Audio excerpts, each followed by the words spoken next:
Hello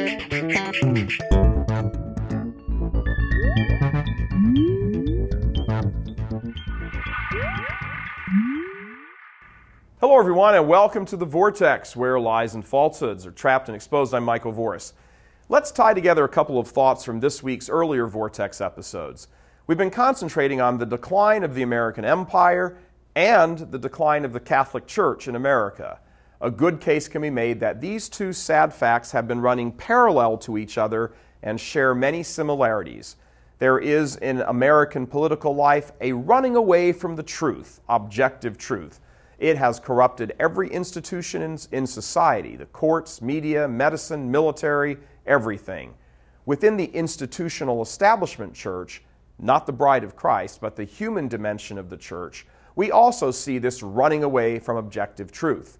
The unwillingness to stand up and call the homosexual lifestyle a perversion, the all too nonchalant approach to other faiths as though they are on a par with Catholicism. The lack of willingness to jump into the heat of battle and engage with the enemy. There are definite parallels between the church in America and the United States. The secular culture is so bound up in politically correct speech that it has lost its voice. The church in America is so bound up in theologically correct speech that it has lost its voice.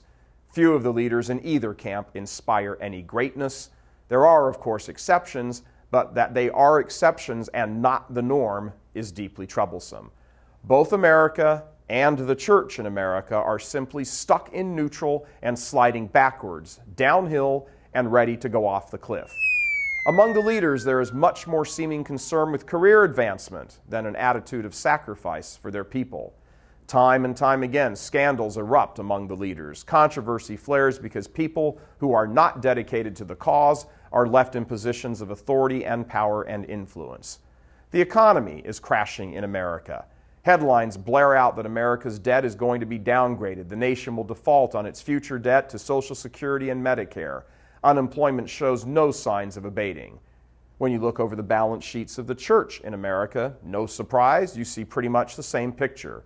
Dumping of parishes for sale, closing up of schools, pension funds having to be raided to pay for sins of the past and the present, bankrupted dioceses and others on the verge.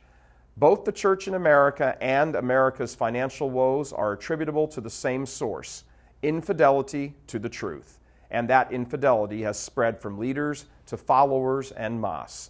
It shouldn't be surprising then that as these parallels become obvious, still more emerge. The elite that essentially rule America never stop pounding the drum about, for example, climate change. And surprisingly, neither do the elites, many of them lay Catholics, who act like they rule the church. The same is true with the question of so-called social justice. In the political realm, the idea of helping the poor has been so bastardized that the country is quickly becoming a welfare state if in fact it hasn't already. In the church in America, the same misplaced perversion of the doctrine of love your neighbor has contributed mightily to the evaporation of the understanding of what it actually means to be Catholic. It's true that the church and a given society do not live totally apart from each other, but it's also true that it's the church's divine mission to save the souls of the people in society. If the church in a nation does not stand firm and lead the way, then it will be engulfed and swamped by the very rot and evil that it is sworn to defeat. It's also true that if you look around a culture, you can pretty much determine the health of the church in that society. A healthy, vibrant church will have a contagious effect on the people around it. When it is seen as that shining city on the hill, the city of God, it will have transformative powers. But when it lowers itself to compromise and cowardice and casts aside its apostolic zeal to traffic in the currency of the culture, then it too will go the way of the nation. As our Holy Father said at the end of last year in reference to the fall of the Roman Empire, the sun was setting over an entire world. As the sun sets over the American Empire, and it is setting, what do we suppose will be the fate of the church in America?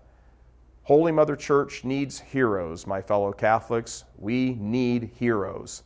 Answer the call. Forget tying your lives to a country in decline and set your sights on heaven. Ask not what your church can do for you, but rather what you can do for your church. God love you. I'm Michael Voris. Please help us keep delivering these kinds of messages that so desperately need to be heard and acted on. Join RealCatholicTV.com today as a premium subscriber. Become immersed in the faith established by Jesus Christ. The Catholic Church is the only hope against evil because that is its God-given mission. As our Lord said, apart from me, you can do nothing. Join RealCatholicTV.com today as a premium subscriber and come to learn and love Christ more deeply.